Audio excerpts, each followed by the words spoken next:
அடுத்ததாக பார்க்கக்கூடிய ராசி யார்? துலா ராசிக்காரர்கள். 5 ராகு, 11 கேது. கேது லாபத்தில், 5ஆம் இடம் பூர்வ புண்ணியத்தில் துலா ராசிக்காரர்களுக்கு ராகு. வயிறு கால் தான், அது சொல்லிக்கினே தான் இருப்பேன், நீங்கள் தான் பார்த்துக்கணும். உணவு செரிமானம் சரியாக பண்ணலன்னா ஏப்பம் விட்டுக்கினே இருப்பீங்க. அது மற்றவங்க எதிரில் ரொம்ப கஷ்டமாக இருக்கும்.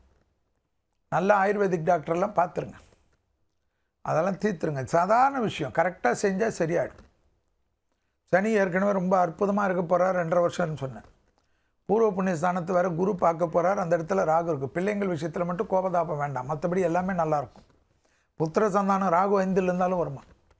கோயில் திருப்பணிகள், ஆன்மீக சுற்றுலாக்கள், பிரசித்தி பெற்ற ஆன்மீக கோயிலுக்கு போகிறது, யாத்திரைகள் போகிறது, வேற்று மதத்தில் இருக்கக்கூடியவர்கள் மெக்கா இதுக்கெல்லாம் போகணும்னு நினைக்கிறவங்களாம் போகக்கூடியது.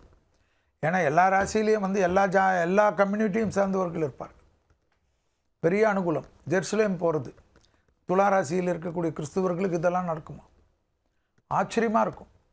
குரு வேறு 9ல் வரார், ஞான மார்க்கம், இன்ட்யூஷன், சுபகாரியம் எல்லாமே நடக்கும். எல்லா சுபகாரியம், அஷ்டலட்சுமி கடாட்சம், தெய்வீக வழிபாடுகள்.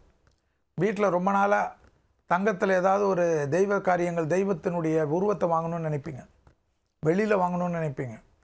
ஏற்கனவே இருக்கிறதெல்லாம் இல்லாமல் இது மாதிரி வாங்கணும்னு நினச்சிக்கினே இருப்பீங்க. அதெல்லாம் உங்களை தேடி வரும். இதை வாங்கிக்கிறீங்களான்னு வாங்க, டக்குன்னு உங்கள் வீட்டில் வாங்கி கொடுத்துருவாங்க, இல்லை நீங்கள் வாங்கிடுவீங்க.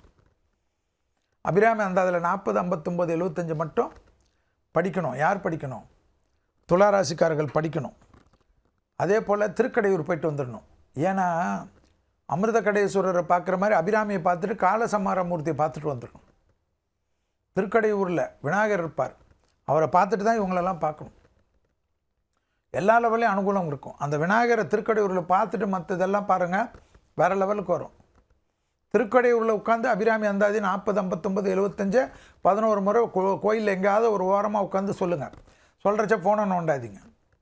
மிராக்கள் நடக்குமா? பிள்ளைகள் விஷயத்தில் ஏற்றம் பெறுவார்கள், பிள்ளைகள் பெரிய பொறுப்புகளுக்கு வருவார்கள், பெற்றோர் பெரியோர் சொந்தக்காரங்க பிள்ளைகளுக்கெல்லாம் இருந்த மனத்தாங்கள் தீருமா? துளாராசிக்காரர்களுக்கு அனுகூலத்தையும் சந்தோஷத்தையும் பெற்றுத்தரக்கூடிய ராகுக்கு இது பயிற்சி என்பதை ஞாபகத்தில் வைத்துக் கொள்ளுங்கள்.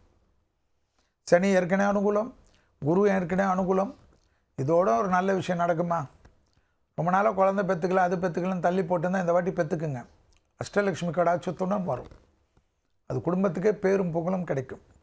ரொம்ப செட்டில் ஆகிட்டு தான் பெற்றுக்கணுன்னா அதெல்லாம் வேலைக்கு ஆகுமா? நம்மளெல்லாம் அப்படி நினச்சிருந்தா பிறந்திருப்போமா? யோசிச்சு பாருங்க.